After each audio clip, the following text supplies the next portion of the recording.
పార్దు. ఈ నవల ఎప్పుడో రాసిందైనా ప్రస్తుత కాలానికి చాలా అవసరం.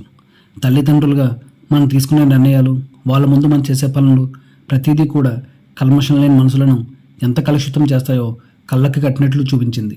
పార్దు అనే 12 ఏళ్ల కుర్రాడు తన తల్లిదండ్రులు వారి లోపాలను కవర్ చేసుకోవడానికి చేసిన ఒక తప్పు వల్ల క్రిమినల్గా ఎలా మారాడు, సొంత తల్లి చావుకి ఎలా కారణమయ్యాడు, వారి తప్పు వల్ల చిన్నపిల్లాడి జీవితం ఎలా మారింది అనేదే ఈ పుస్తకం. ఇది ఒక ట్రామా. చదవడం పూర్తయ్యాక కూడా పుస్తకంలోని వ్యక్తులు మన చుట్టూ ఉన్నట్లే అనిపిస్తుంది. అలా కాకుండా వేరేలా జరిగి ఉంటే ఎంత బాగుందో అని పదే పదే తలుచుకునేటట్లు చేసింది ఈ పుస్తకం. చదువుతున్నంతసేపు ఇలా రాశారేంటి అనుకోవచ్చు, కానీ అలా చెప్పకపోతే జరిగే చెడును కళ్ళ కట్టినట్లు చూపించడం అయ్యేది కాదేమో. చివరిగా ఒక మాట, చిన్నపిల్లలు తెల్ల కాగితం లాంటి వాళ్ళు. తల్లిదండ్రులు మంచిగా రాస్తే అది ఒక మంచి ఉత్తరం అవుతుంది, లేదంటే అది ఒక చిత్తు కాగితం అవుతుంది.